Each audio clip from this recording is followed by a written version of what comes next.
Good morning, Lynette Ben. Good morning, Judy Ben. Good morning, Brother Shaila. Good morning. Good morning, Lynette Ben. You have to unmute yourself, sister. I'm sorry, I thought I was on mute. I am sorry. Good morning to you. Good morning. How are you both? Great. Doing really good. I see Ambika is not here. She probably will tune in a little bit later on, maybe. Yeah, She I'm doesn't, sure. she doesn't like to miss this morning session. Yeah, well, definitely she adds a lot to the session. I get feedback from brothers and sisters who watch on YouTube that they're beginning to describe all of you as my team. Yeah, your BK Chit Chat team is doing a great service. I get these types of comments. You know, the question and answers are like, it's so valuable because the explanation is so expanded that anybody could understand it. Yes, of course, the morning recordings are as they should be, short and sharp. But these sessions allow me to just expand a little bit on more detail. It's so important. And I see that you sent something out on an overview of Brahma Kumar, Yes. what Raj is all about. Will that be a class, an overview of the class, the whole 7-day course in a nutshell? Is that what it is? That's what it is. Again, one of the changes since we've gone online is that brothers and sisters from different countries sometimes like to have their friends and relations be exposed to Baba's knowledge. So they are connected with the local center, and I sometimes get requests, well, but can you give them the course? And my policy is that I don't give the 7 days course. I generally encourage everyone to connect with the sisters in the centers. And they are like the regular teachers, and I want to support them and that process. But I feel that sometimes it's not really 7 days, but it's a 7-lesson course is also quite long. And you can get people dropping out halfway. And you can also, people just get busy. So they do 3 and then there's a 2-month gap and they've forgotten the first 3. So what's better is, like, why are we making it a surprise? Like, what's to come next week? Just let's do a little overview. So I suppose it's the equivalent of what we hear in the Murli about the exhibitions they were trialing in the 1960s, where it was a 1-hour exhibition basically from the beginning. I think it was something like 60 pictures. So you sort of walked your way around and had an explanation. And you'll recall that Baba was answering those 4 questions. What is your relationship with the Supreme Father, the Supreme Soul? What is your relationship with Prajapita Brahma? Who is the purifier? Is it the Ganges or is it the Supreme Soul? And is God omnipresent? So these were the 4 questions that were posted on the board when you start the exhibition. Yeah, it's so important. And I think a lot of people will understand it because there are so many people who want to know who God is. And I remember I was on that stage as well because I was a sincere devotee of Shiva, not knowing that Shankar was not who he was. I worshiped him as Shiva. And when I did the course, for about 2 weeks, I thought I was betraying this God that I was worshiping all this time. But the message, the course became so clear that I said, all that I learned, this is making so much sense. So something like this will, bring a lot of people into awareness of who God is and what I should be doing. And that's a great service. I began doing it about 20 years ago in person because we had a sub-center we have a sub-center in our home, and that was the days before really any of this online service. And I remember it was quite controversial. So I was doing it in 3 hours. And whenever you do something new for the first time, others are a bit cautious about it. But I found it quite good, and it was like more of an entry point. Now, over time, I've been able to refine it. So I actually can deliver the 7 lessons in 45 minutes. So that was last time. And that's been good for me as well. Like, what are the main messages? And it gives people an overview. And then you got half an hour or more, bit more for questions, clarifications, bit of a chat. And a few months ago, we did it because one brother had requested for a friend in California. I think it was San Francisco. And that worked well. There was something that Baba was saying a few days ago in the Murli, that don't get carried away with yourselves. You know, it's Shiv Baba who is going to give experiences to souls. If you stay in Shiv Baba's remembrance, then others will feel Shiv Baba's drishti. Some children, they think that they explain so well, but actually they're forgetting that Shiv Baba touched their intellect to share the right point at the right time, and Shiv Baba provided the education in the first place. So that sister, she shared, like, I'm here in England, and she's basically the other side of the world, the other side of America. And she was saying that from the moment you began speaking, she was having goosebumps, and there was this experience. And I said, well, that's Shiv Baba, because I'm here, I'm not even in the same room. So what it confirmed to me was that it's possible to do it even from a distance as well, and that other souls can have a meditative experience, even if the geographical distance and technological distance is there.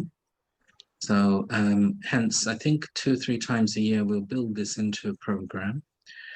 And then, so this, I think it was Saturday the 24th, we're going to do it at 4 p.m. British Summer Time. And then you're welcome to invite anyone who you think might just, might be a bit curious, what is Brahma Kumaris, or they want to come and argue with me, they're welcome. They're suspicious, welcome. Anyone who has any type of opinion or interest or inquiry is most welcome. And then I will be just putting up links to the Brahma Kumaris web pages where people can find their local center. So the idea is then hopefully they would follow up at their local center and then do the full course where you go one by one into each detail. I won't be able to cover all details. And then I think knowledge is understood gradually anyway. It's an incremental. That little piece of it will whet the appetite to see this. I want to know more, and it will be the way it is supposed to go. Yeah, I hope so. And as I hear Baba explain, I try and refine my method of explanation. So one thing I've learned is, say I'm doing this in 1 hour and I'm covering 7 topics. 30 minutes of that hour is on the soul. It's not that it's equal time. It's that lesson of the soul that has to become clear. Then the rest of knowledge makes sense. Otherwise, nothing will make sense. So that's one of the things which Baba does emphasize to us. He says, explain the soul. Be soul conscious first. And then he says to us, explain Shiv Baba. So I reckon 2/3 to 3/4 of the overview is on those 2 lessons, and then the rest of it falls into place a little bit around it. Sure.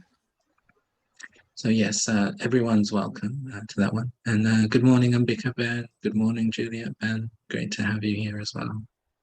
Good morning. Good morning. How are you doing? You all right? Yeah, I'm fine. I'm fine. Good morning, Juliet Ben. How are you? I'm very well. Good morning, brother. Good to be on. Yeah. Well, I was saying before you both joined that I get feedback from people who view on YouTube, and you're all now being described as my team. Your BK Chit Chat team are doing a great job. This is the type of feedback I get. So people appreciate the questions and contributions. Now, I think, or those of you who maybe have not joined before, my name is Shailen, and I know some of you will watch on YouTube at your own times in your own places. So a very warm welcome to you. I'm a student of the London Centre, and my mum will join us shortly as well. She began studying with Dadi Janki in 1982. And so the idea here is really we're all students together, and we've got a chance to explore and clarify some points of knowledge. And in the last number of weeks, we've been commemorating the 15th anniversary of Dadi Prakashmani achieving her angelic stage. And today is the final one of that series, where we're going to be reading Baba's Murli of when he came on the 12th day, so the final day of all the commemorations, Baba came. So we're going to hear that Murli today. And generally we chit chat and then have a Murli or another to discuss on different topics. After this series, we're going to be moving into the topic of silence, because I'd set everyone a thinking task and a yoga experimentation task about whether there are different silences or whether there's one silence. And so we'll move into that. I think I should, good morning, Eva Ben. Great to have you here as well. So I think I should begin with some thoughts and words about the passing of the soul of Queen Elizabeth II of England. And I know that I think she was probably the most famous person in the world, and a very interesting soul. Today here in England, they're having the official proclamation. So it's like a ceremonial proclamation of her death, and the proclamation of King Charles II, the third, taking over. So it's very much in everyone's minds and hearts. And I thought it would be useful to just share some thoughts on the basis of Baba's Murlis about what we can learn here. So what I find very interesting in Baba's Murlis is his narratives of how souls attain a royal status. So in Bhakti, we do have this notion of God making someone a king or a queen, giving someone a royal. That, I think, exists in most cultures that I know. That the idea is that we organize ourselves in a hierarchy. That seems to happen everywhere. It seems to be like a natural need of civilization or human organization. I don't think we can really have a totally egalitarian society. There does always, like, for example, the United States sort of tried, didn't it, remove the monarchy, but then you always end up then with a president. And as far as I know, George Washington was offered to become the king. And he sort of famously turned that down, but the president and his wife, the first lady, then they sort of become that symbol of a king and queen, a similar sort of symbol at the top of a hierarchy. So we seem to have a need of that. And Baba explains that actually it's more to do with karma. And that's an interesting connection. Now, I think in India, they do have that narrative around karma and position in society. But it's then understood and taken in a passive way. So infamously, Indian society has been organized into caste system. And one of the questions that arises is, how has it been sustained over thousands of years? Why have we not got rid of it? completely. And still it operates. So, officially it doesn't exist, but it exists even now. And one of the reasons for that is this acceptance of karma determining your birth and your birth determining your station. So someone from a lower caste might say to you, well, these are the karmas I performed, and that's why I'm in this caste. And they won't say it out of feeling low self-esteem, regret. They will just say it like a matter of fact. These are the karmas I performed. So this is the birth I've got. And they will just see that that was predetermined. It's like a destiny, kismet type of thing. So you can see how then that passive way in which karma is used helps people who are in an elite position to maintain that position and to keep people in a lower status. So even though there is this connection between karma and status in the awareness, it's in a passive format. What Baba does is he introduces us to this concept of the active use of the law of karma. So he often says that souls who are quite poor, they might contribute something which is of a higher proportion of their overall wealth than a wealthy person.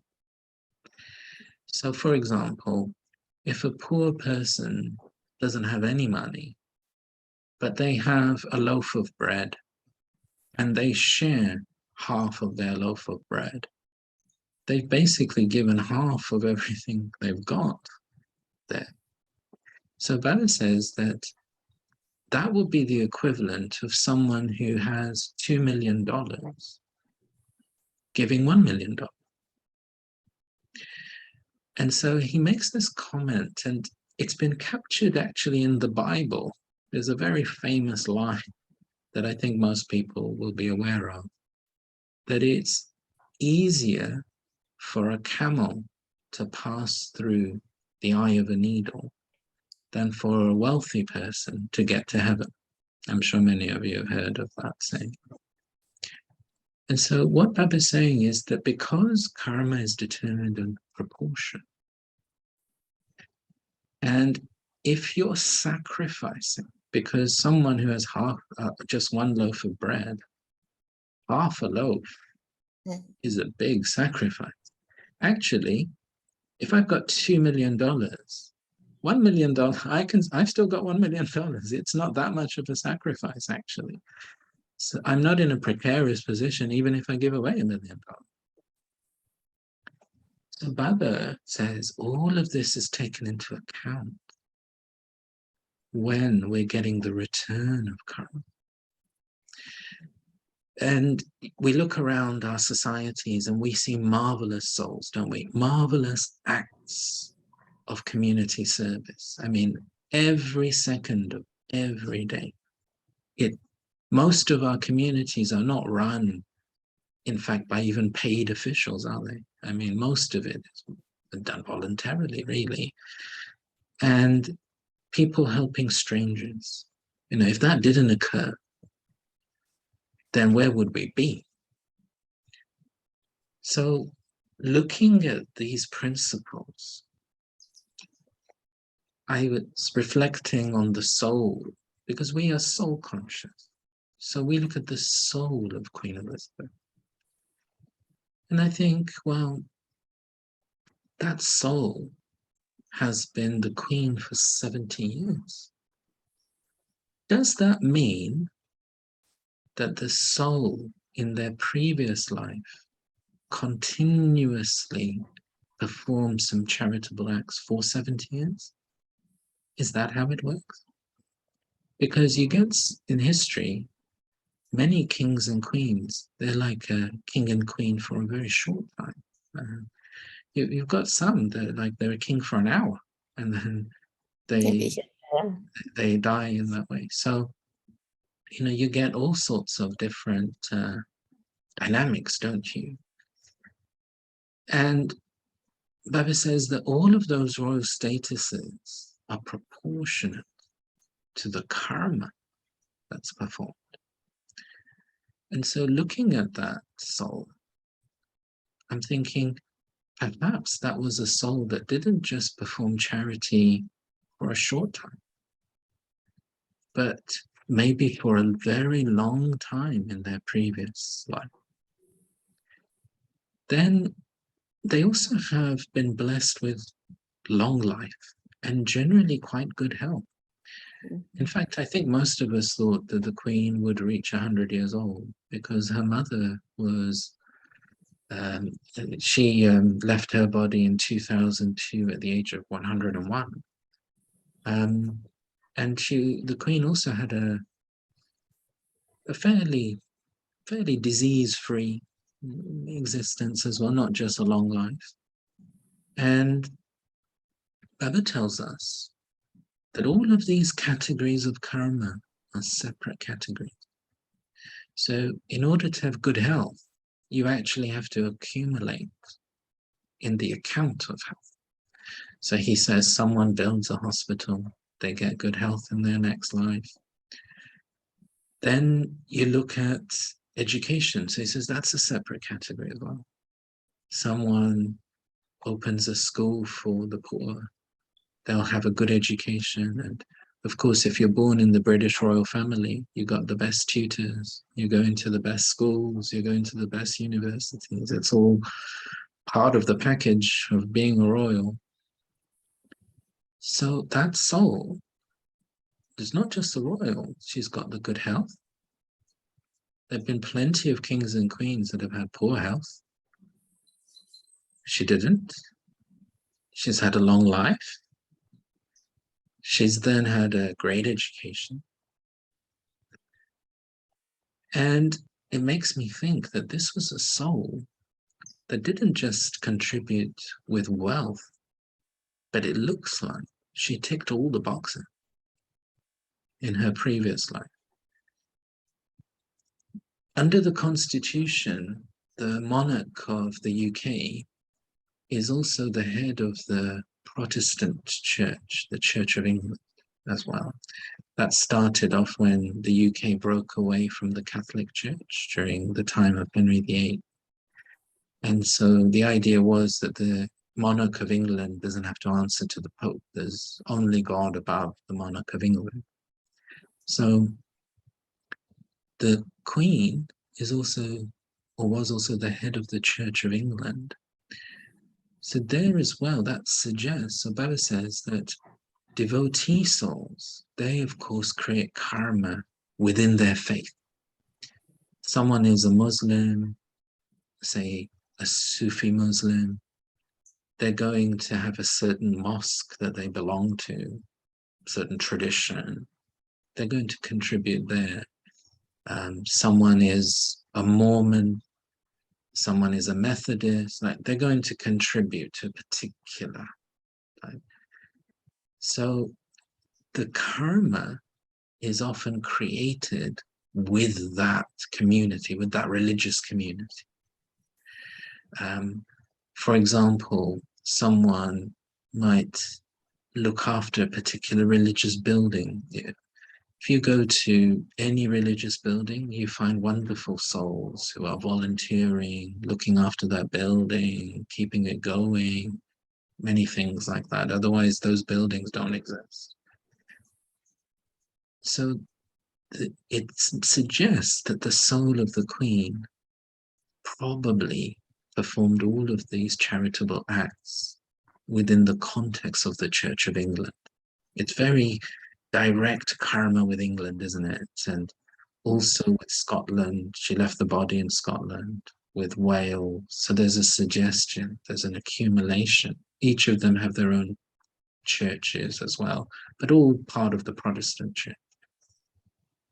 And that's where that soul's karma and the return, the fruit of the karma has been given from.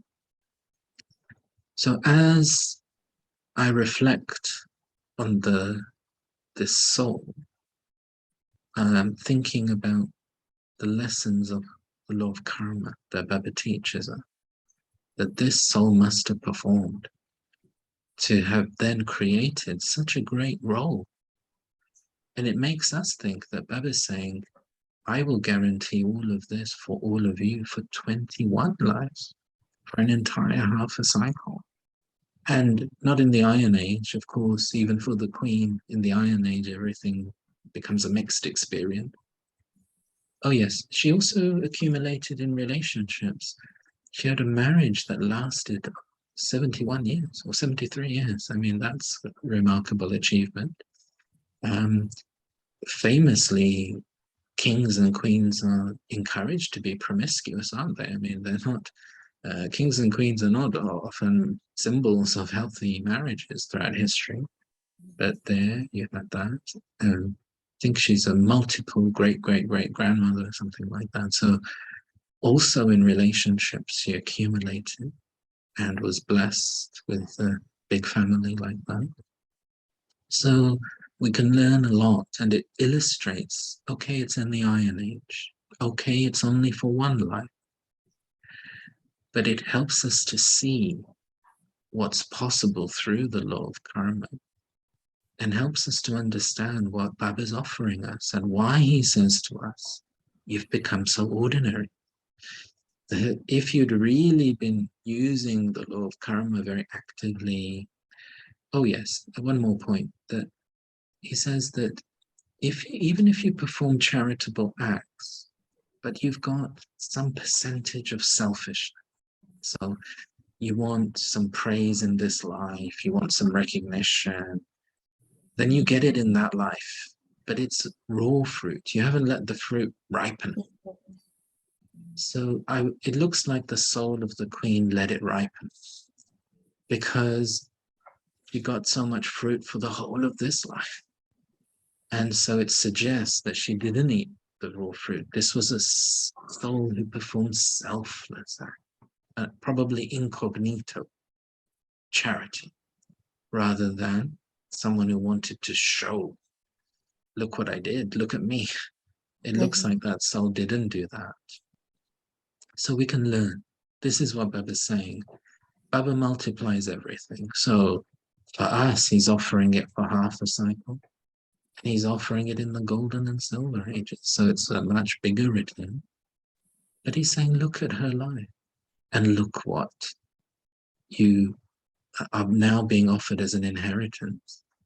And also, you look at the picture of the staircase, you can see what Baba means. Your life is not like the Queen of England. So you've become so ordinary. So there's something missing in your karma. Something is degraded over the births. And now Baba's come to teach you how to solve that again. And then looking at the moment, at the reaction, what's interesting for me is linked with today's slogan in the Murli. Baba's saying, children, accumulate in the account of blessings. And since Thursday, the scenes from Buckingham Palace have been of bouquet after bouquet, like all around all her different palaces, good wishes after good wishes, good after good wishes. So we know from Baba that this soul was receiving the fruit of the good karma of their previous life. But whether they were able to give, because once you're a king or queen, to then give of the same proportion is very difficult, isn't it? How can the queen give away her palaces? Or it's not yours to give away, is it? It's so. This is why Baba says that it's actually very difficult once you're wealthy to then become a king or queen again, because it's done proportionally. It's actually easier when you're poor to be able to claim a high status in your next life. So So we don't know the ins and outs of her charity and donations and so on. However, what is clear is that that soul has accumulated blessing and good wishes. And I think she seems to have done it particularly over the last 20 years, it seems. It's definitely a reflection over 7 decades. So there's a gradual accumulation. But some of you will remember that when Princess Diana left her body, there was actually, in the UK, a lot of angst against the Queen, a lot of negativity. And the Queen was actually quite nervous when her Golden Jubilee came up in 2002. She was not sure, so this was 5 years after Princess Diana died. And there are all sorts of conspiracy theories. And there's all these resonances with Meghan and Prince Harry and what was going on at that time. And 2002, the Queen's sister, Princess Margaret, died, followed 1 month later by the Queen's mother dying. And it was the Golden Jubilee. So she was going through grieving and then also quite nervous. How would the public react? And the public welcomed, they really celebrated the Golden Jubilee. And it was like a big relief. And it does seem to me that this last 20 years, there was nothing other than positivity in the UK towards the Queen and around the world. And sometimes you find this, that when people become older, they also mellow in a different way. You know, there's like a more circumspect way of just feeling and being, and they're also viewed differently. I saw it with Dadi Janki that the older she got, the cuter she became as well. So it was like dignitaries from around the world, they'd meet her, and she's a grandmother, like she was their grandmother. It was that feeling. I remember, you'll recall we were having those Murlis 2 weeks ago on the founder of the Sannyasis and his philosophy of omnipresence, Shankaracharya. So the descendants of his guru seats of the guru, they're also called Shankaracharyas, and he established north, west, south, east in India. So you got 4 Shankaracharyas. And the one in the north is based in Delhi. And he had visited Madhuban and met Dadi Janki. And I remember him saying, this was about 10 years ago, and these sannyasi souls, they don't have sanskars of relationships. So Baba says in the Murli, they're born to parents, but then they quickly just leave and become monks. They don't. And so he was also saying this. He said he's never had the thought of having any relationships with anyone. It's just been, so it illustrated what Baba was describing in the Murli. I think it's very alien for us because Baba says you are householder type, you are family path souls. But there are some souls, they just never go into the family path. They naturally have the sanskars of being a monk or a nun. And he was saying that it was the first time meeting Dadi Janki and spending time with her that he is willing to have a relationship of brother and sister. And there was something that touched him very deeply. And I think it's also just, you know, the age, like she was 95 or something like that, 90. And I think this was with the Queen as well, that as she got older, she was just that feeling of that power to accommodate.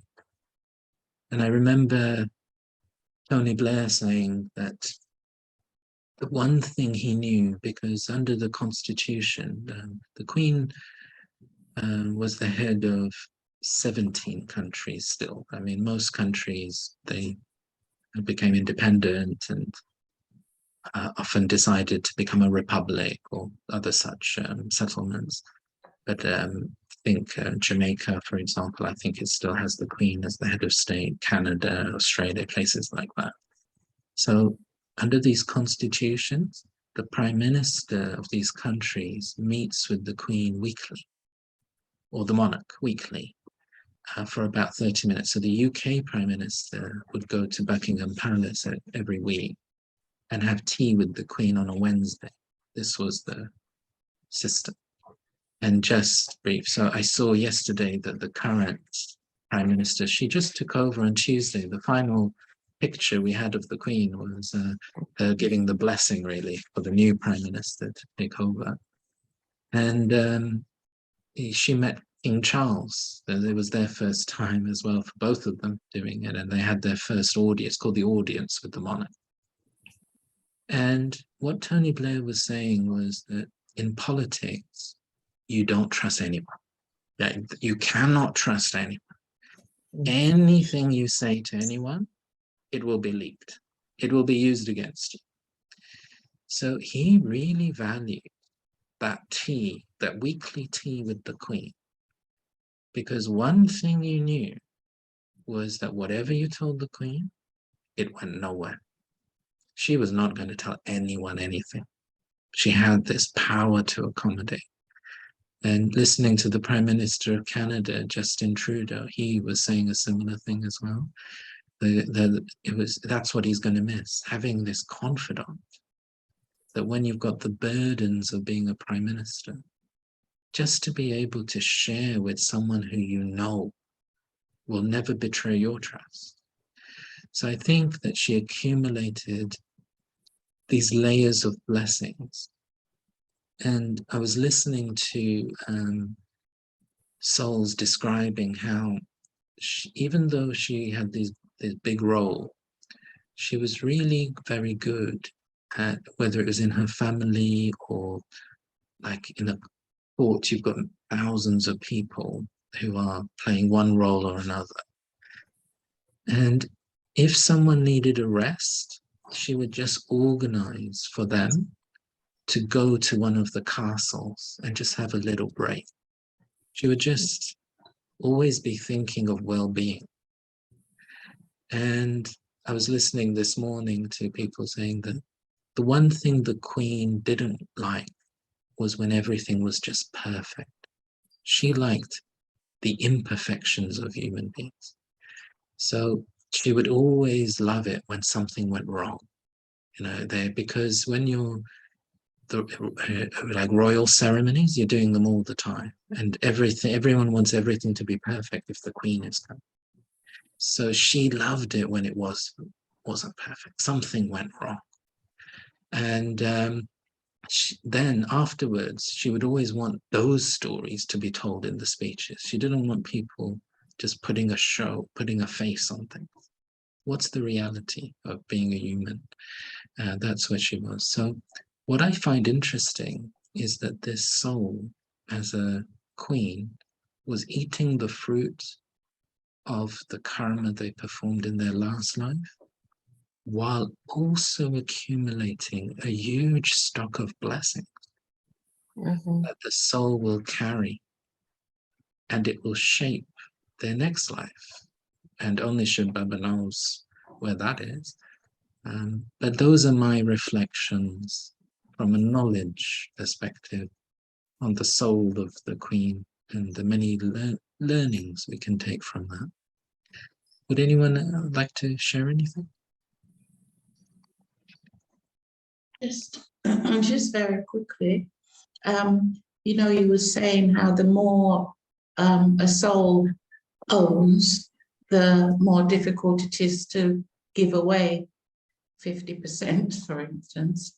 But I was thinking that in the last decade, or probably a couple of decades, she actually opened up a lot of the buildings, didn't she, to the public, so that ordinary people could go and see how the royals lived and what the inside was. So there was that sense of sharing, not giving away, but having people given the opportunity to share in the look and the feel and the opulence of the royal palaces. Yes, I think Juliet Ben, ultimately, do you remember last week as well, we were talking about Shiv Baba's Dharamraj, the supreme accountant, and I was sharing the Hindu story of how Yam, the god of death, said, I can't, it's too much hassle to keep count of everyone's good and bad karma. You're going to have to give me an assistant. So his assistant was Dharmaraj. So that's the story.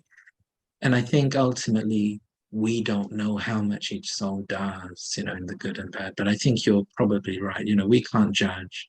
There must be so many things. Like it's only as people are sharing different stories, we're even learning that the Queen was thinking like this and sharing this and helping in this way.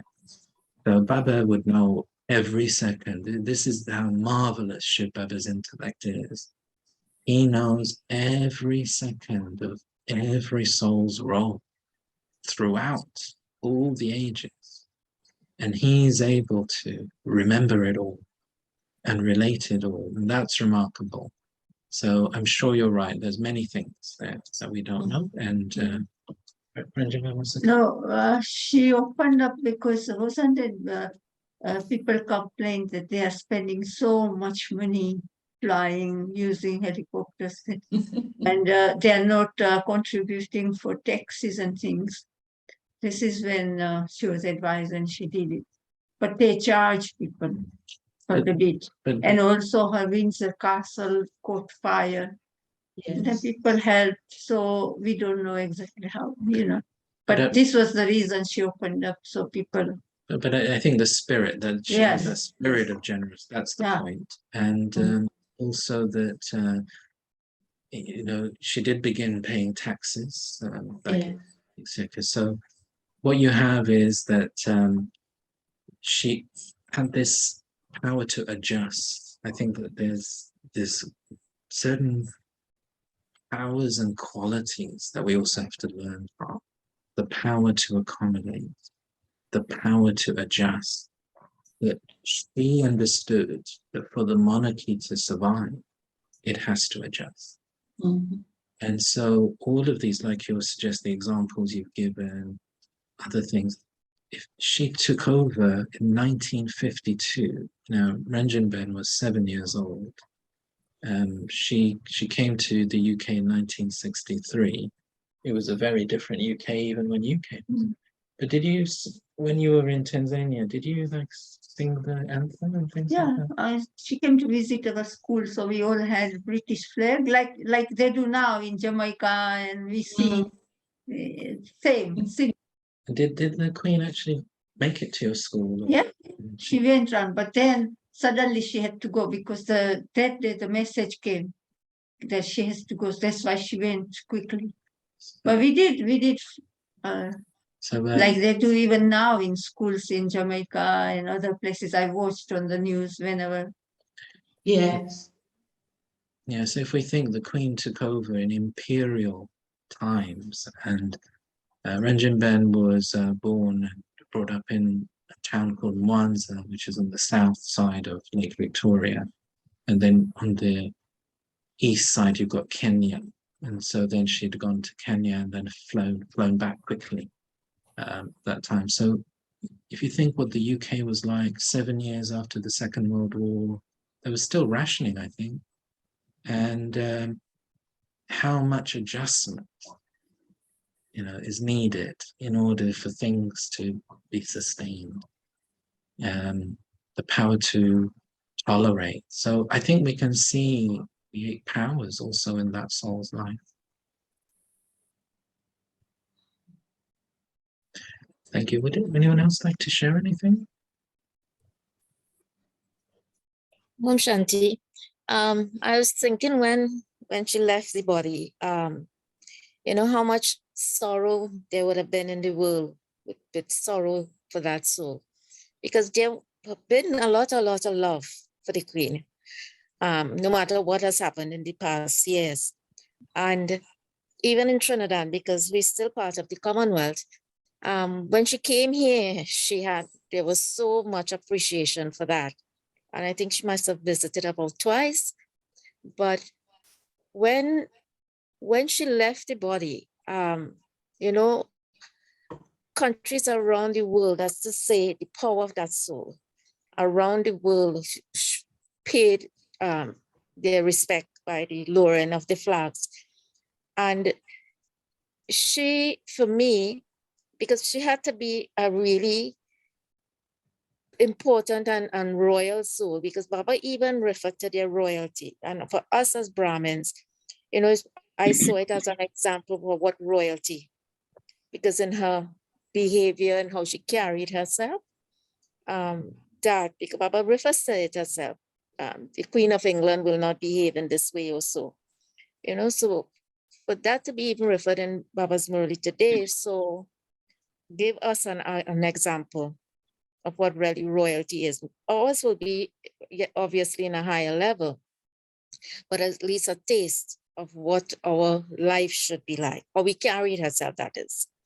So for me, and in today's Murli, when Baba talks about the getting rid of the root of sorrow in this world, how important it is for us to come together, that right now there's so many things that are happening, and it's happening more and more. And even at this time now, just like when Princess Diana passed, you know, there's this deep sorrow on a different level. But even now, for whatever part Brahmins can do to come together for where sorrow is happening in this world on different levels, it is so important, you know.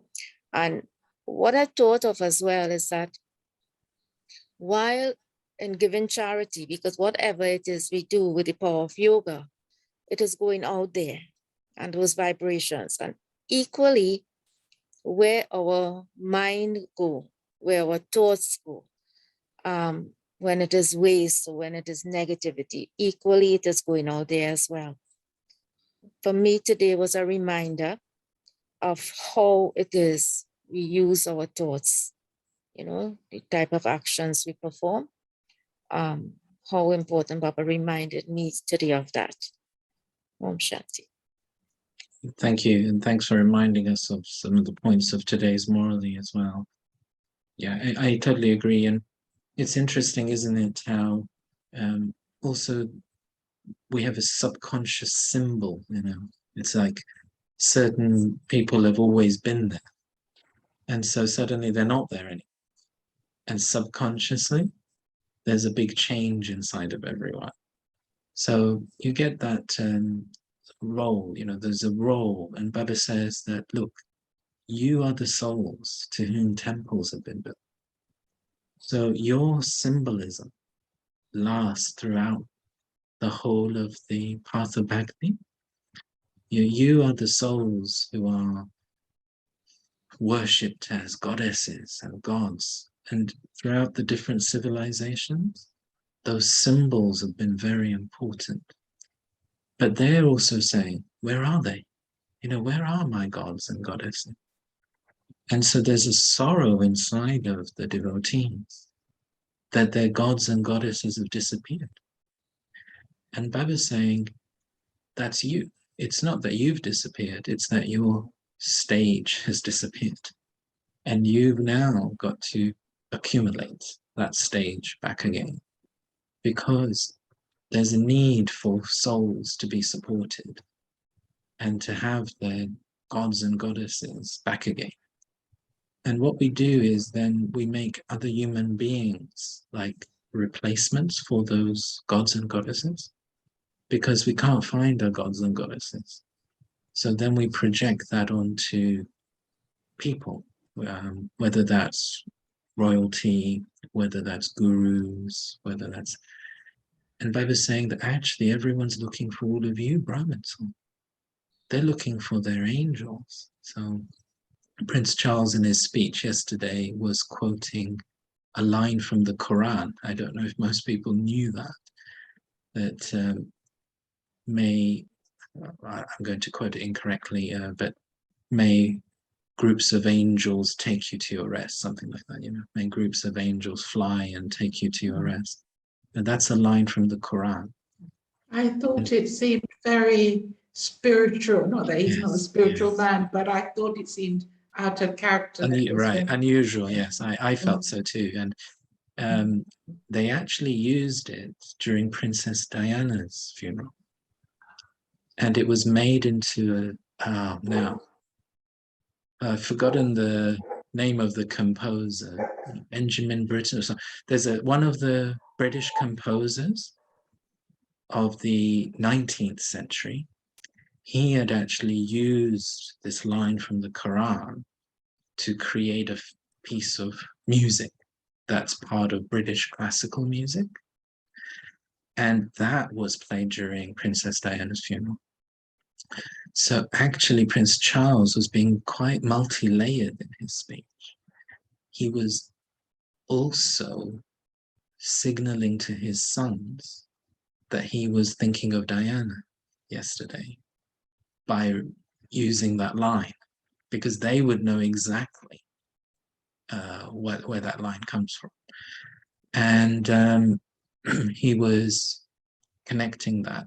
But also, we know that, well, I think most of you know that Prince Charles was very passionate about interfaith. So if you listen to his speech yesterday, he's dedicated almost half the speech to talking about multicultural Britain, multicultural UK. The Commonwealth is different now anyway. It's not an empire type of relationship.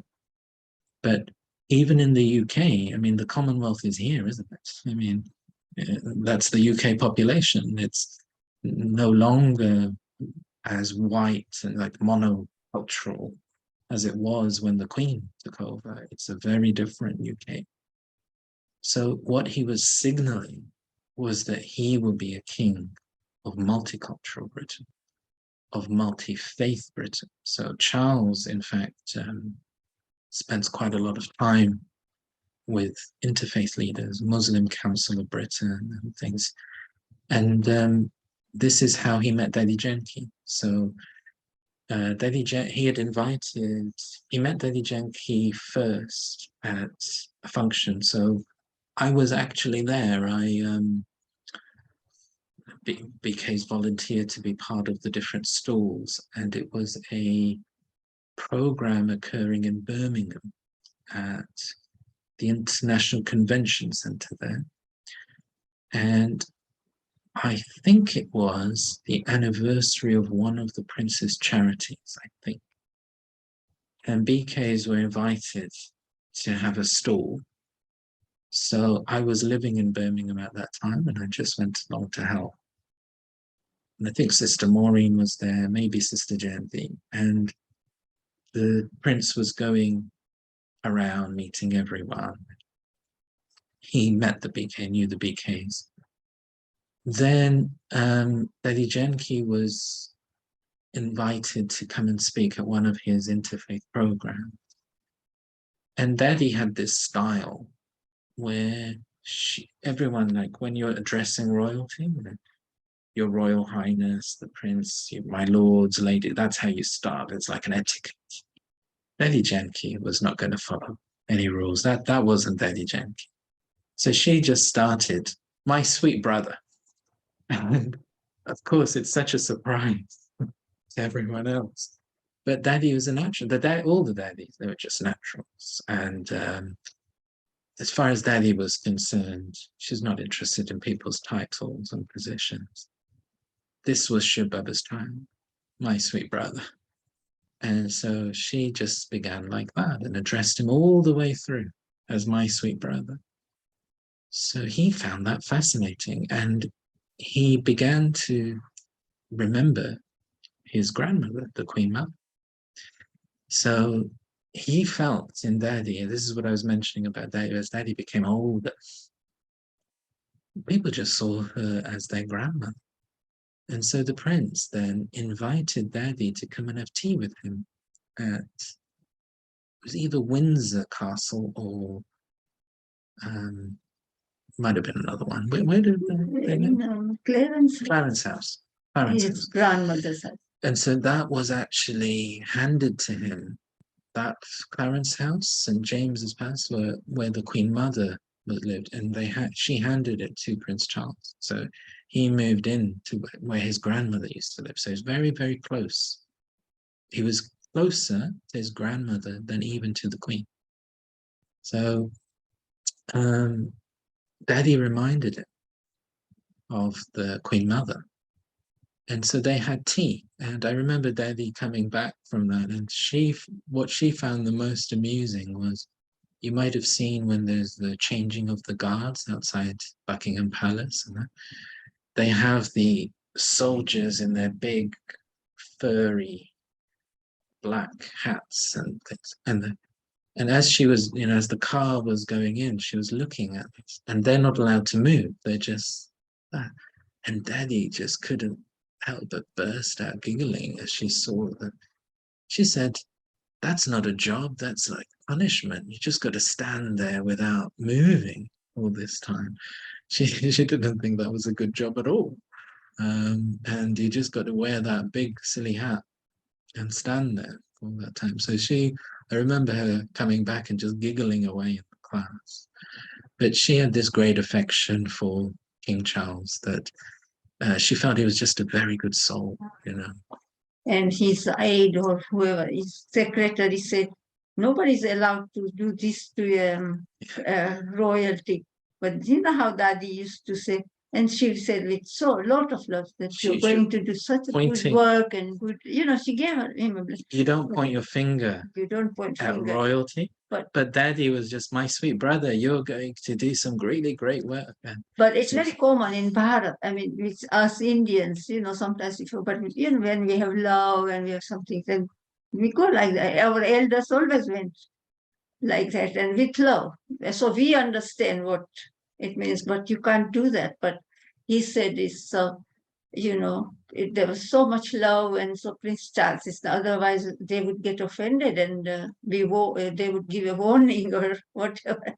But they won't do it to Daddy. It was like his grandmother. Yeah, so because of his multicultural spirit, he didn't take offense. Like he's accommodating. So I think that was his message in his speech yesterday, that by blending in the Quran, blending in other things, he's saying, I know this is a very different UK and it's a very different world, and I am going to be there for everyone.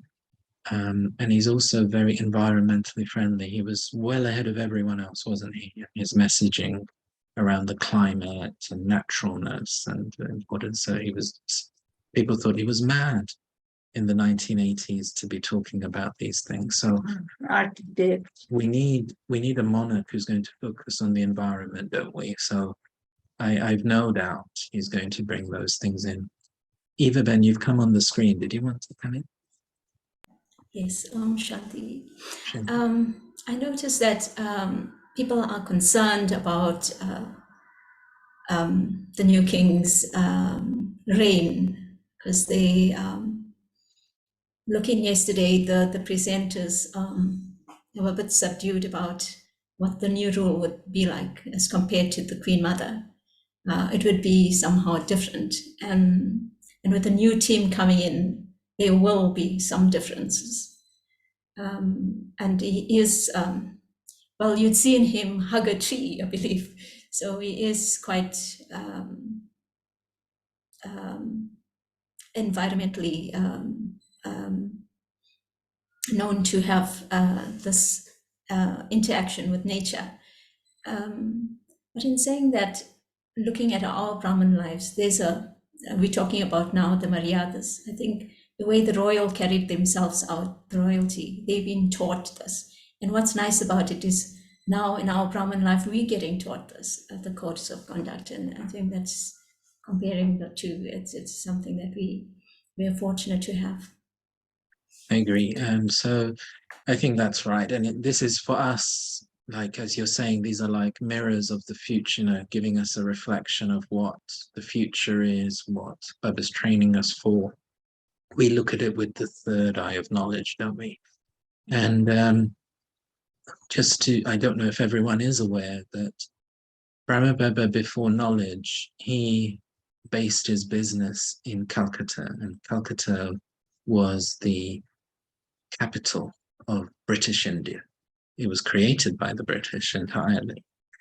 And so he based himself there, and he focused as a jeweler on building his business on British high society.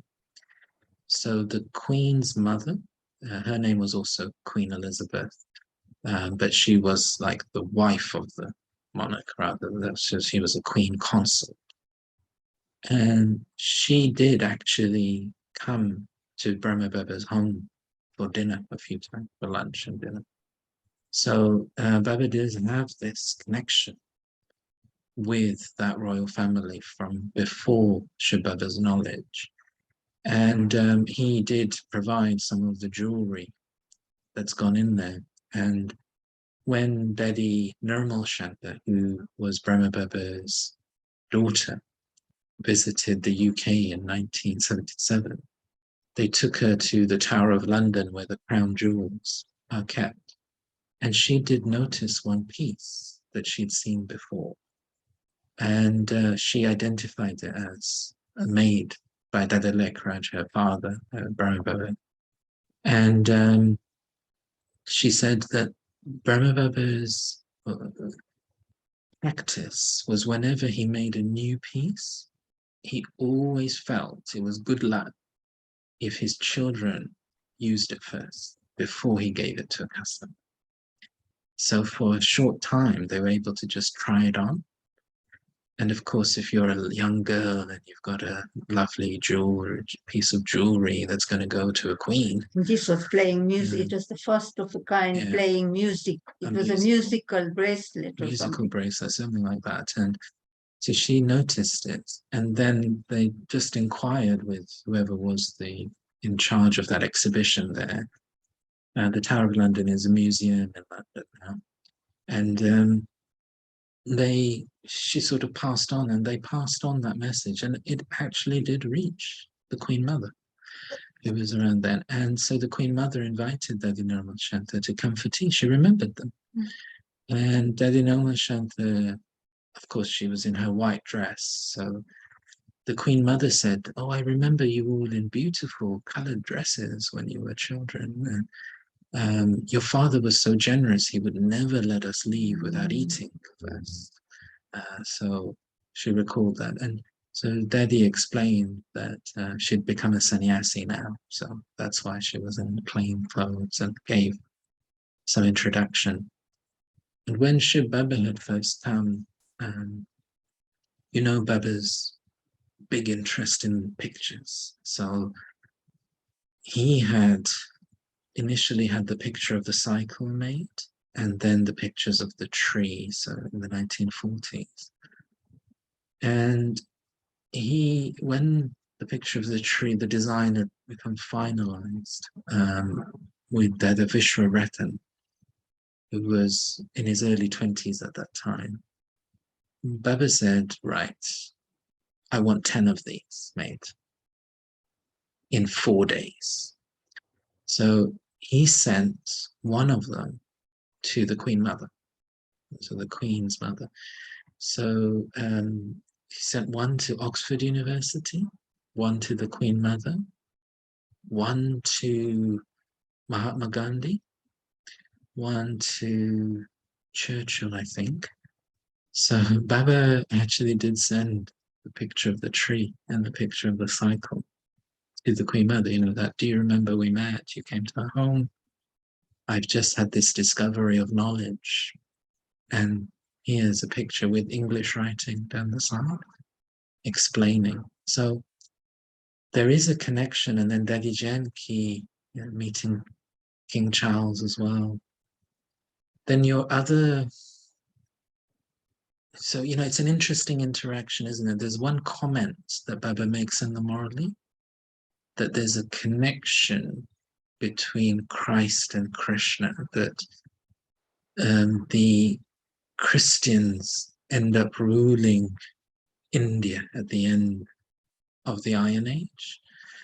And then eventually Krishna will come back again. He will get the butter. So he talks about this connection between these two kingdoms and how the soul of Krishna fed the royal family of England, had them in their home. There was a connection. And then you've got Dadi Janki, who's going to be one of the emperors of the Golden Age, meeting the future King Charles. And it's interesting, these connections that have been made at the end of the Iron Age. There's a drama, there's a bigger narrative going on. And the other comment about concerns about King Charles, but I think everyone is always concerned anytime anything changes, and everyone always thinks the previous thing was better and we don't want it to change. But if we were around in 1952 seeing a 25-year-old queen, we probably would have thought that's going to be a disaster as well. So, like every time anyone, they'd have thought, oh my goodness, we've got a woman in charge of this empire, and she's only 25, she doesn't know anything. So that's probably how people would have reacted then as well. So I don't think we should be worried. And I think what's more interesting is to see how Prince William's role will now evolve. Because Prince Charles, now that he is the king, can no longer comment as he has been. So as the monarch, constitutionally, you just have to stay quiet on political matters. You have to use your influence in different ways. So like you can become patrons of charities and things. You use your influence in that way. But you can't give speeches on matters of government. But if you're the Prince of Wales, you can. So this is why Charles was doing it until now. And now Prince William, he announced yesterday, Prince William will now be the new Prince of Wales. And we now, since Princess Diana, we've not had a Princess of Wales. So we now have a Princess of Wales, Prince Kate. So they'll have their official ceremony in due course. But I think that's going to be interesting because Princess Diana was very influential as the Princess of Wales. Prince Charles was very influential as the Prince of Wales. So now we're going to have Prince William and Prince Kate of Wales, Princess Kate of Wales, and I think that's going to be interesting. Where will they take the agenda? And they are taking over all of his duchies. So the royal family are basically military people and farmers. They're like a combination of the two. They're they're rural people, they're not city people. And all of them serve in the military. So it'll be interesting to see how that conversation continues. So he changed, yes, but I'm actually quite excited. Let's see how things go. Final comment to make before let's move into hearing a Murli about a king, queen of the Golden Age. There is an interesting dynamic surrounding authority and karma. So Baba makes this comment in one or two Murlis. Under the British Constitution, the Queen has no political power. So we had a civil war in the 17th century in England. And there was the establishment of something called the House of Commons. So in the British Parliament, we have a split. We have a House of Commons and a House of Lords, and we have a monarch. So initially, all power was in the monarch, and in 1215, that changed, and the Lords insisted that the king share power with them. So we had a House of Lords. And then we had a civil war, a revolution, and power was taken by the people. So Baba refers to it as the governance of the people over the people. He's not a fan, I have to say, but that's what's happened. So we are ruled by democracy, by people. So if you look at the British Parliament, anytime the Prime Minister is speaking in the main chamber, you'll see that the mace of the UK is placed in front of where the Prime Minister speaks of, where the Speaker sits, and in that. So that mace used to be with the monarch, Then it was put into the House of Lords. And then after the revolution, it's been moved into the House of Commons. So that mace is the symbol of political power, of authority. And since that time, the monarch of England does not have political power. So previous monarchs, the charity they performed gave them real authority. So, for example, in the Middle East at the moment, the monarchs have full authority, and many other countries. But although the soul of the Queen performed such great charity, Baba says that something was still missing in the charity, that they didn't gain authority to the charity. Previous monarchs, they had performed such charity that they had the full authority of state. So it's interesting to see that. And what Baba's saying is that now you are going to move to a position where there's no separation of powers. Sri Narayan is going to have full authority, a master of the entire globe, one kingdom, one religion, one language. And so there's a karma that's been performed by Mama and Baba, where they are not going to be sharing with anyone. And so Baba is saying, he's teaching you this karma so that you gain full authority. And so that will be just my final comment to complete this narrative. Okay, so now shall we think about an emperor of the Golden Age? And to finish this series of commemorating Dadi Prakashmani's passing of her final test paper to become who she's going to become. In the message we heard last week, Baba was saying to the brothers and sisters that were looking after Dadi, that you are very fortunate to be living with a future emperor and to be experiencing the vibration of a future emperor. I don't know for sure because Baba won't announce anything until everything is completed. And he says the final test paper determines the results. Until then, all numbers are available. All seats are available. Only Mama and Baba are fixed. But my guess would be that Dadi Prakashmani is going to become Narayan II. I think there's something very unique in the drama that Brahma Baba put his hand in her hand, gave her drishti, and Baba says in that drishti, willed over, he uses this term willpower, that he willed over to her the powers to be able to run the yajna. And then if you look after her, that didn't happen in that same way. It was a very unique role in the drama, scene in the drama. Hand to hand, Brahma Baba goes up to become an angel, and he hands over to Dadi Prakashmani, a unique role in the drama. And I think we got a prelude to Narayan I putting Krishna II onto the throne. And Baba says that the father puts the tilak onto the forehead of the son, and he becomes Vasudeva, the king's father, and Narayan II is coronated. So in the Golden Age, it's not until death the king abdicates and places the son onto the throne and retires. And so the king and queen, they become the father and mother. And the son, we have Narayan II, Lakshmi II, coronated by their parents, the Lakshmi and Narayan I.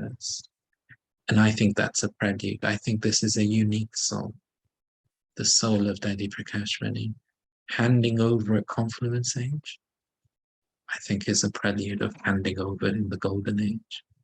I think this is the soul of Narayan II, Krishna II. And so it was very surprising The Queen of England has been around 70 years. Dadi Prakashmani, in a sense, the Queen of the Yagya, was around for nearly 40 years. And it was very necessary because to have a switch from directly Brahma Baba, Bab Dada running everything, to having a daddy running everything was such a big change. And then having her, like if you think I'm 44, she was only 47 when he handed over, and quite young. And Didi was in her 60s, so people thought he would have handed over to Didi Manmohini. But of course, she wouldn't have been around for 40 years. So, Baba was very forward thinking there, that we needed consistency while the transition was happening, while everything was being set up. And then when Daddy left, it was a big surprise. So we've been hearing the messages of how everyone was very surprised. 12 days of offering Bhog. And then in that atmosphere, after the 12 days are complete, Bab Dada decides he's going to come. So let's hear that Murli. I'll hand over to Anju.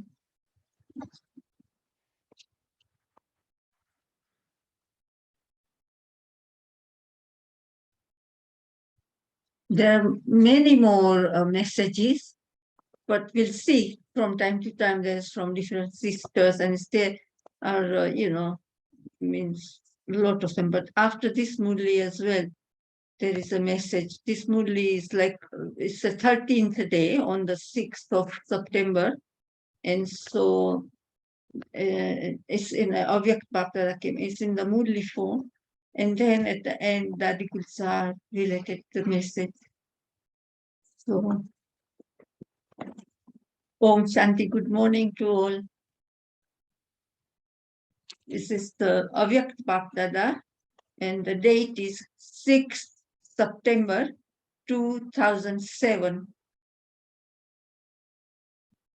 On Thursday, 6th September 2007, at the time of offering special bhog for Dadiji, 11:30 a.m. Bharat time, Dadiji has the button to open the curtain of revelation in her hand. All of you become cooperative in this. Similar to this morning, you all, Baba said, lift the roof.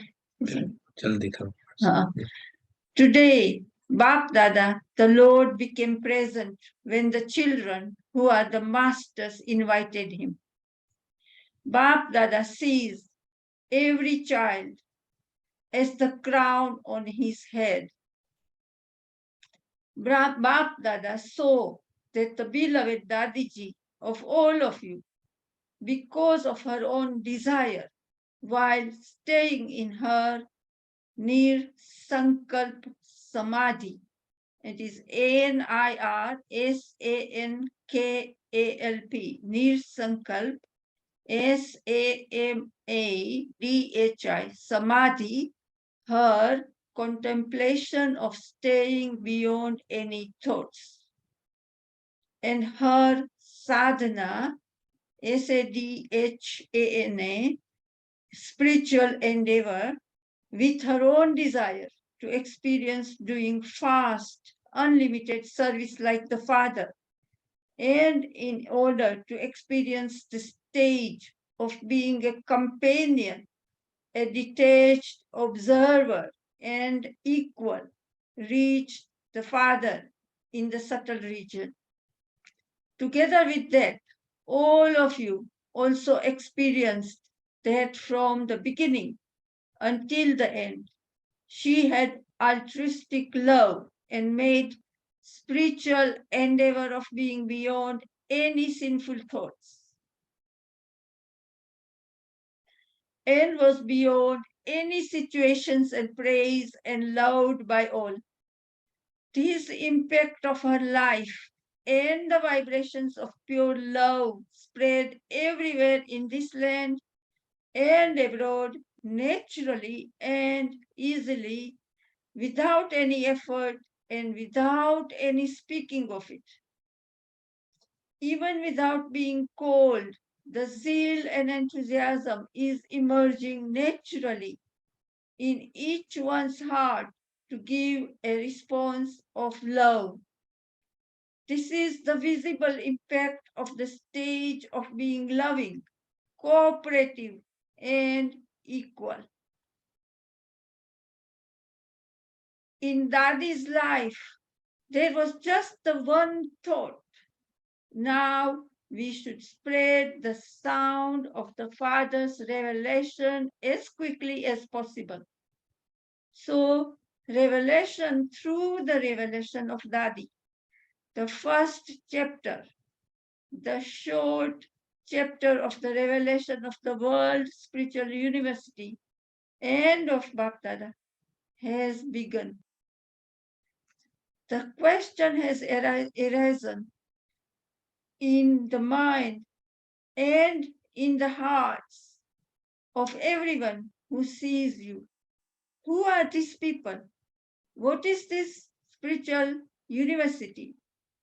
First, there is the question, what is this? Who are they? Then the reply, this is who they are. This is what they are, will come in front of them. Dadi had just the one enthusiasm to do something new, that service should be of an unlimited form. So naturally and easily, the big flag of the introduction is being hoisted. Now, all of you have to show practically by being embodiments of love and enable this flag of revelation to be hoisted high. Dadi is holding the button in her hand for putting on the switch for the flag of revelation and opening the curtain of revelation.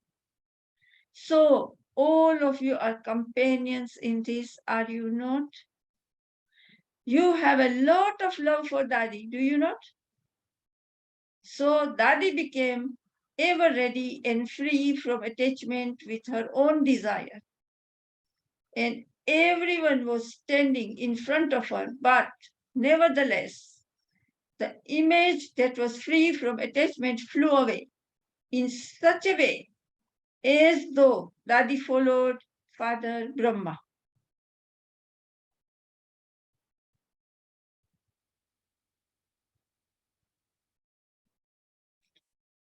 She passed in the part of suddenly. She gave all of you loving souls a signal of this final lesson. Now you have to think about yourself. Dadi is holding in her hand the button to open the curtain of revelation. How can you become cooperative in that part?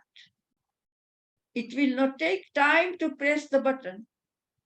But before opening the curtain of revelation are those who are to hoist the flag of revelation high, the companions who have a special part ever ready.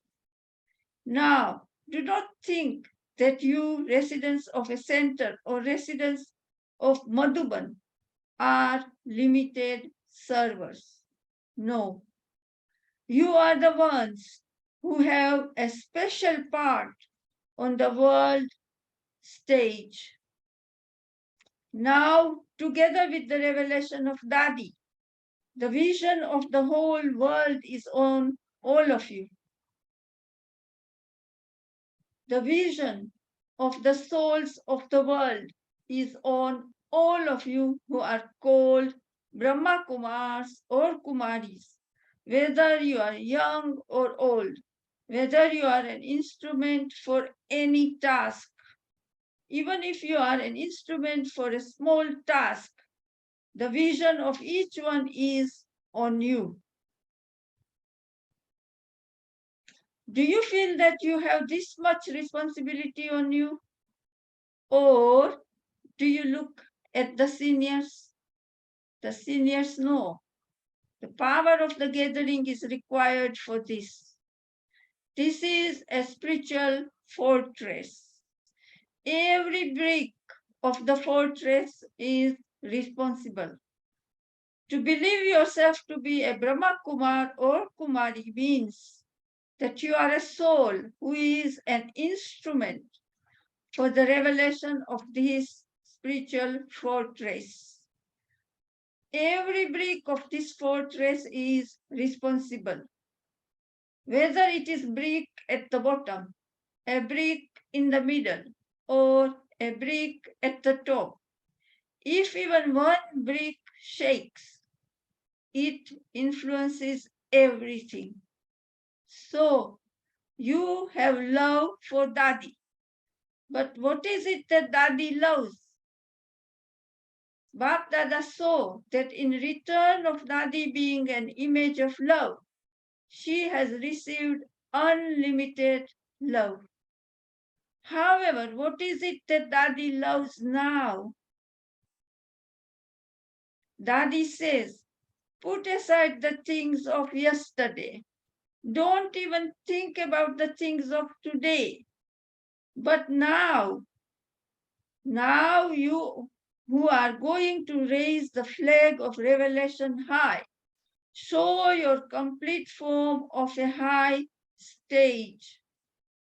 So all those who are sitting here now, Dadi was saying, ask everyone in order to fulfill my thoughts, Dadiji's thoughts, and Baba's thoughts. No matter what you have to transform, what you have to tolerate, even if you have to have feelings of mercy, if you have to make your words, your speech pure, if you have to make your natural nature that of good wishes and pure feelings, Dadi had asked me to ask you, are you ready to accept this one thing of mine? Are you ready to become equal to me? So speak. Are you ready? So this is Dadi Gulzar, Baba's chariot, Dadi Gulzar asking, Dadiji had asked to ask us all this question. Bap Dada And Bap Dada is saying that Daddy Yes, asked him to ask. So Bap Dada is Bap asking Dada is on behalf of Daddy. Dadiji. Are you ready to accept this one thing of mine? Are you ready to become equal to me? So speak. Are you ready? Don't raise your hands, just like that. Raise the hand of your heart. It is not a big thing to raise your physical hands, but in a symbolic way, you still have to raise those physical hands. No matter what happens,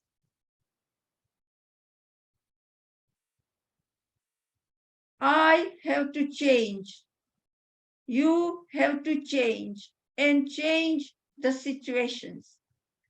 It should not be.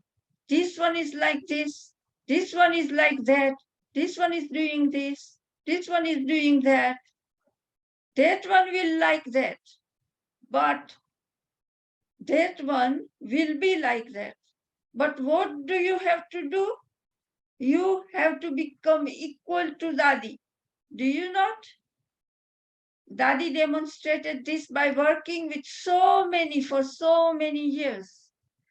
It was not just for 1 or 2 years, whether they were young or old, whether they were those who were doing physical work, those who were giving lectures, those from the different zones, or Dadis and Dadas.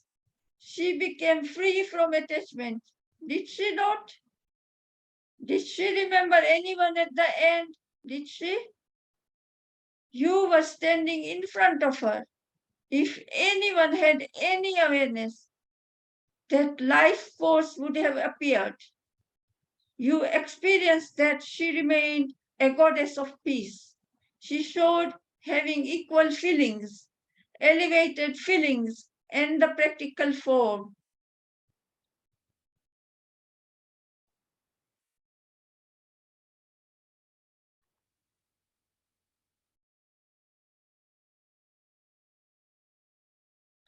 So she showed having equal feelings, elevated feelings, and the practical form.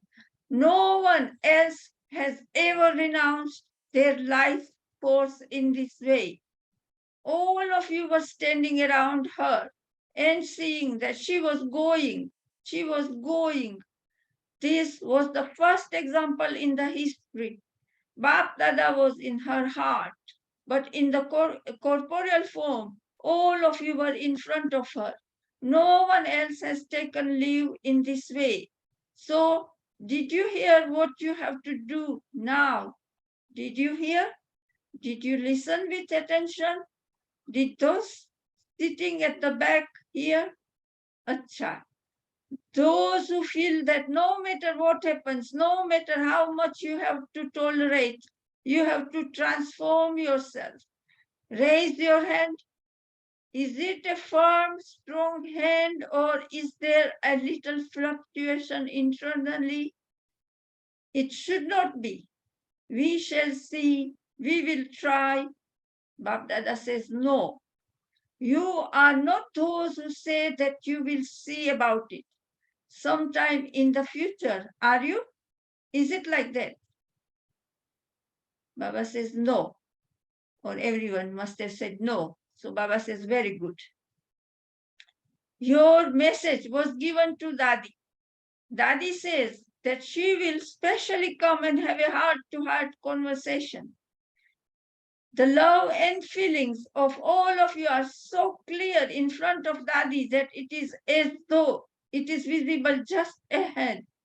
Dadi has toured around and noted what is really the state of someone's mind. She was saying that she will come and tell about it. No matter how much someone hides something, nothing can be hidden in the subtle region. The instruments there are spiritual instruments. Acha. To all the children everywhere who show the practical form of love for Dadi, just as Dadi demonstrated in her practical life by following Father Brahma, in the same way follow the Father and the specially beloved child Dadi. Bap Dada is looking at the companion souls who will open the curtain of revelation and hoist the flag of revelation. Children of this land and abroad are making plans to become equal with a lot of zeal and enthusiasm. You have to bring that day close, not when the time comes, but you have to bring that time close. To all the children everywhere who are self-transformers and who have determined thoughts, whether they are seeing this transmission, whether they are in front of Bap Dada, physically present or not. Bap Dada and Dadi are also seeing the children at all the Gita Pathshalas everywhere. To all of the father's companions and Dadi's companions, to the Brahmin souls, each one of you accept love, remembrance, and namaste according to your name and speciality. Dadi continues to come to your class. It is not that she doesn't come. She also continues to tour around the Samadhi place. Samadhi, S-M-A-D-H-I, place. It means where the cremation took place, that you created. However, she wants to have heart-to-heart conversations with you a lot. And this is why a little time is needed. However, Dadi's 12 days are now finishing.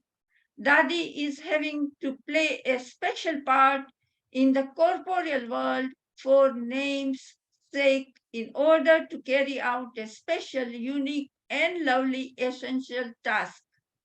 However, Dadi's birth and her task are extremely unique. Baba will come and tell the detail of that later. Bap Dada too has to play the part that is fixed in the drama and enable others to play their part. Baba will tell later what the alokikta, that is uniqueness of this is. Is this okay? All of those in the first row, are you okay? Are the daddies okay? Are the Pandavas okay? All the Pandavas are all right. Are you not? Double follow. Always remember 3 words of Dadi. Do you remember those 3 words? We had it in the messages. Instrument, that is Nimit, N-I-M-I-T. I am an instrument. Nirman, N-R-I-M-A-N. Humble, it means humble. And pure words means Nirmal, Vani. Nirmalvani, Nirmal Vani means pure words. At every moment, before beginning any task, have these words in your awareness. So Baba taught us Karma Yoga, and so this awareness. So this is why Dadiji was Nimit, instrument, humble, Nirmal, Nirman, and pure words, Nirmal Vani, at every moment before beginning any task. Have these words in your awareness. The task may change, but the awareness of these 3 words should not change. No matter how difficult a task may be, just as you have the 3, Bap, Dada, Didi, and Dadi, in the same way, never forget these 3 words. Before beginning any task, first remember this, and then begin your task, and you will quickly and easily become equal to Dadi. Acha, what are we going to do now? Bap Dada asked. Then all Dadis meeting Bap Dada. First, Dadi Nirmal Shanta met Baba, and then the other Dadis. Dadi Nirmal Shanta, Baba said to Nirmal Shanta Dadi, you have galloped well. The aim that you have kept is becoming practical. Congratulations for that. Now Bap Dada is meeting Manohar Dadi. Baba says, you have been a cooperative soul from the beginning of the yajna. I am cooperative and I will remain cooperative. Underline this because the dadis are the decoration. So not a single one of you dadis should be missed. Just say Haji and you will receive strength. Say Haji and then see how I have to do this. No matter how much others try to stop me, I have to do this. You are Dadi's friend, are you not? So Dadi never said no. That is not, Dadi Manohar never said no, and she always kept this awareness. I Dadi am Prakashmani, you are Dadi Prakashmani's friend. And so he's telling all the other daddies because their health and things were beginning to reduce. Mm. So he's saying that he wants them to still say yes to invitations. And then how it will be done, Baba will help with that. Yeah. So he's reminding them that they were all Daddy's friend. And Dadi Prakashmani never said no. She always said yeah. So that Baba is saying to Dadi Manohar, say Haji and then see. I have to do this. No matter how much others try to stop me, I have to do this. Then Baba says, you are Dadi's friend, Dadiji's friend. Are you not?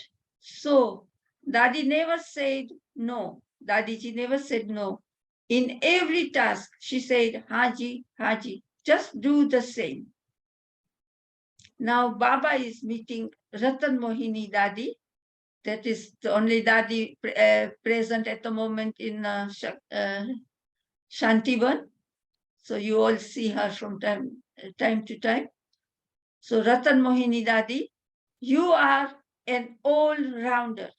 Now all the Dadis have to show their special part to the gathering.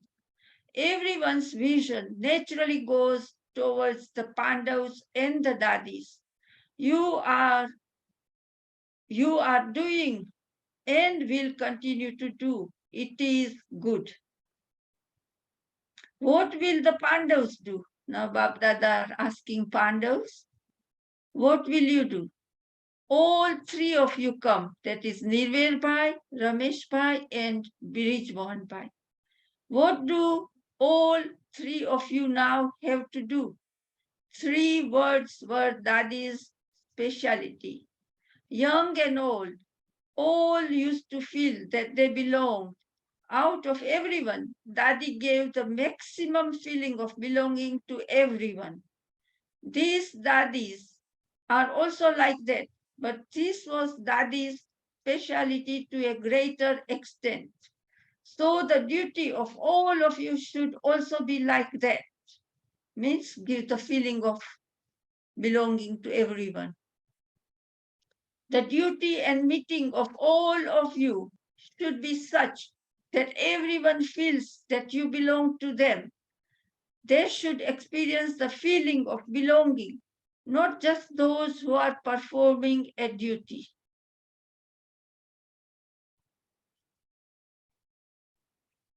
The more you bring the feeling, the more. Why did Dadi receive so much response of love? Whether someone was a VIP or anyone else, they used to feel that they belonged. They used to say, she's our Dadi. Even now they are saying Dadi Ma, means Dadi mother. It is not just words, but they are saying it from their heart. This is the result of giving the experience of belonging. Just as everyone's vision is on the Dadis, in the same way, it is also on the instrument Pandavas. So you will have to do this. You will have to do it. Will you not? Won't you? You have to do it. Now, whether it was the media people, VIPs, or ordinary people, everyone paid a tribute to Dadi. Even while sitting at home, even if they didn't come, the majority of people watched on TV. They became cooperative in paying a tribute. And so this World Spiritual University will not remain hidden. They have opened their eyes towards each of your activities. Those who are wrong will see it negatively, and those who are right will see it positively.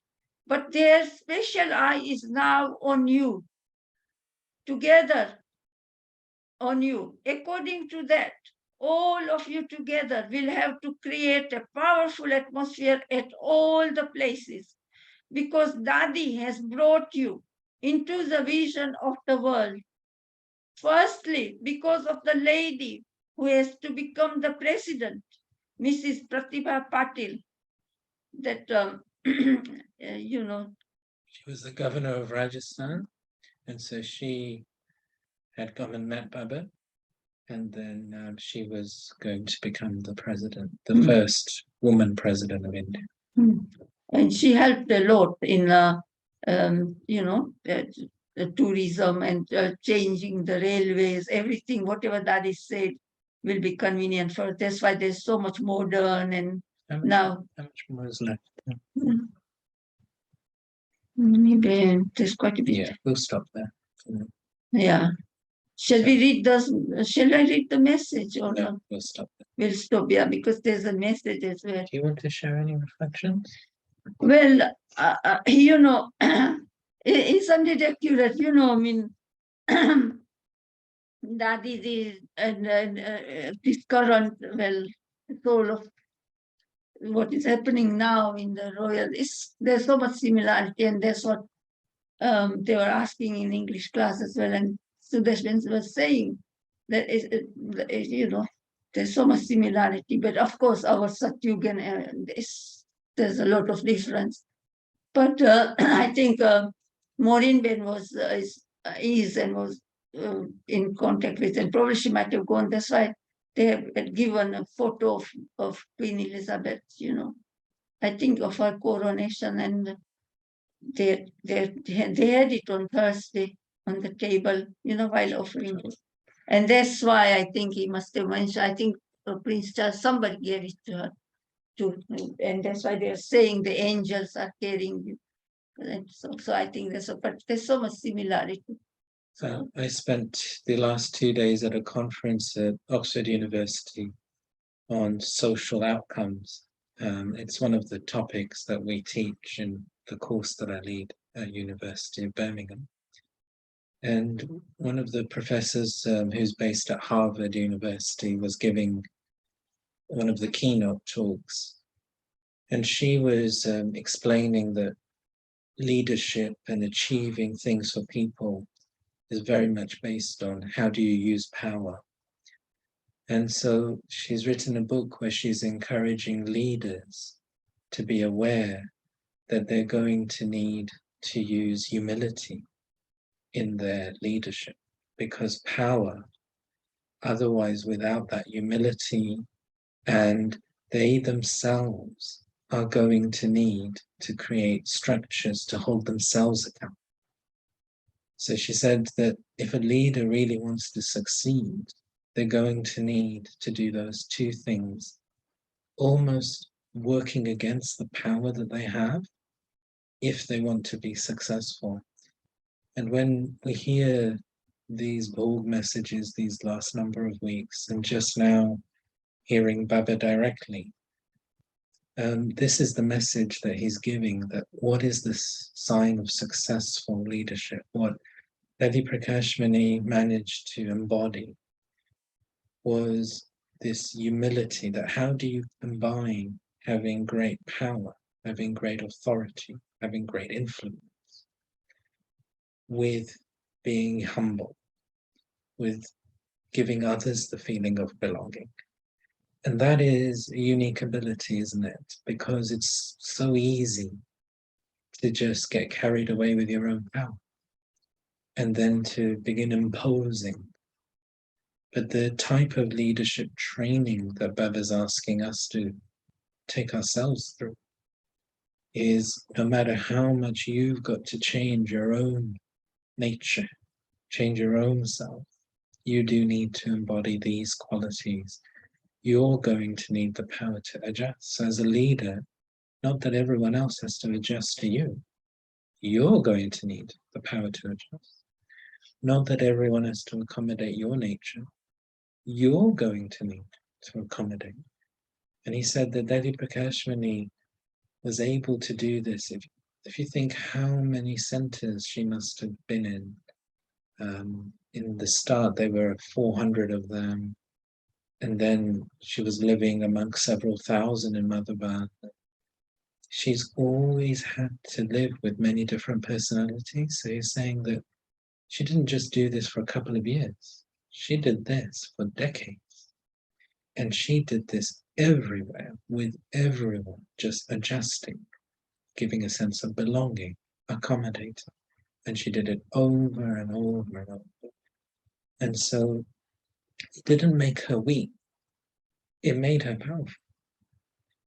So it can be quite counterintuitive to how we're used to using power, because we are used to using power so that we further ourselves. But if we look at how Bab-Dada uses power, God uses his power to further us. So he's saying, that's the type of leadership I want you to learn. So I was interested that that professor was also encouraging others to do that as well. So I think those might take away from those morally and those messages. Does anyone have any final further reflections?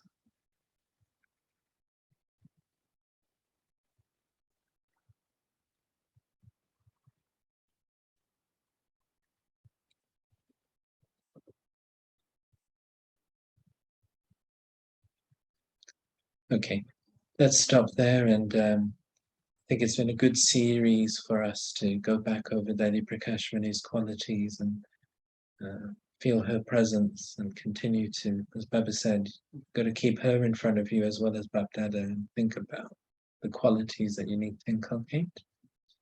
And then from next week, let's begin this topic of silences. So I'd like to encourage all of you to churn on the different silences. Are there different silences? The silence of Shiv Baba, the silence of the soul world, the silence of the subtle region, the silence within the soul, the silence in the golden age. Are these different silences? If so, what do they feel like? And I'm also wondering whether Shiv Baba's silence is different when he comes down in the body to when he's in the soul world. Is the silence of the soul different now to when we're in the soul? Or is it all the same? So I'll be interested to hear some of your experiments and thoughts next week. So, Om Shanti to you all. Have a great week. Om Shanti. Om Shanti. Thank you. Have a beautiful week. Have a great week, everyone. Om Shanti. Om Shanti. Thank you, brother. Thank you, sister. Om Shanti. And greetings to those of you on YouTube as well. Om Shanti.